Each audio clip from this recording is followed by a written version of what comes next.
Hi, good afternoon. Ubanin na pud ko sa akong daily vlog karong adlaw no. So nakikita jud kong i-content no. Kay naman akong brother o sister niya, akong manghod. Niadto ko dito sa iyang balay kay mao may pagkahuman ako panlaban no akong bata akong pabantayan sa akong manghod, akong ipaduyan so tama-tama na human kay hapon na lang nakaingon ko dili ko makahuman sa akong labhonon. So diri sila nagtambay-tambay sa kwarto sa akong manghod, yan isulod na lang pod ko.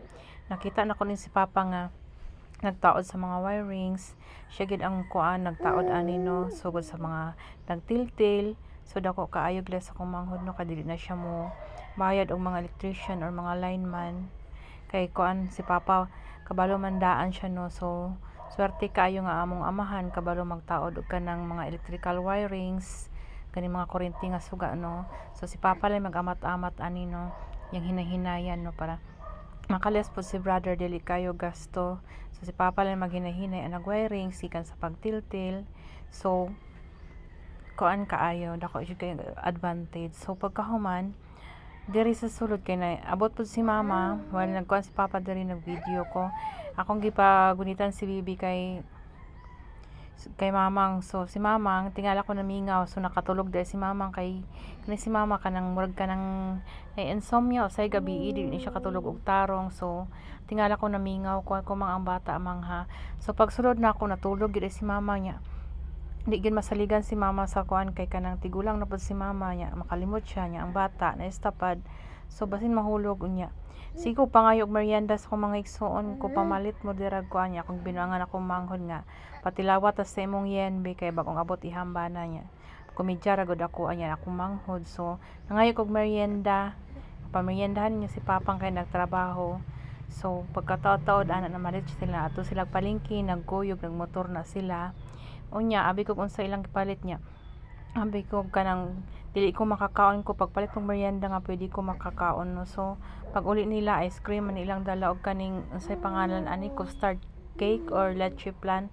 So kaning tamis man gani siya kaayo no. Dili gid unta ako mukaon pero kay libre man niya gipangayo pa gid nako niya. Okay ra man na basta dili perminti. So ang flavor aning cake kay kanang cookies and cream tagsar lami jud ka aning libre no niya. Ang custard cake kay isa ra ka loaf, so igo ra gikuninita niya na strawberry 5 ka buok niya. Kuan kaayo appreciated na kaayo kay kung kamera diri tagsara baya mi makamerienda usay maglugos pa kay mi kapalit og saging pinirito kung ginamo tuyuan. So kanaman si brother no iyahagi na hang bangka tanan kay pangayuan ako na kung makauli na siya sa iyang trabahoan dito sa iyang destinasyon. Dugay-dugay na pud mi magkita ay balik ana kay nisamot na gyud kalayo ang iyang lugar sa destinasyon no. So mientras nga New Year pila ra man pud mi ka igsuon no, tulo ra mi ka buok niya magkalagyo pagyod niya unsaon ta man nga didto man iyang sentro or destination sa iyang trabaho. So atay mahimo ana no. Na-pray lang nato nga ang iyang protection mag-shield si God kaniya always kung asa man siya. So kay mao gyud na iyang gipili nga trabaho no. Pagkahuman wa jud ko nagpalupig ni kaon gyud pod ko sa kuan. Bahalang nagkinungkong ko kay Bibi maka-video ko ning kamot kog video diri mi sa balkon no niya. Naay mangagi manglingi kay kaning kanto man imong balay no manglingi.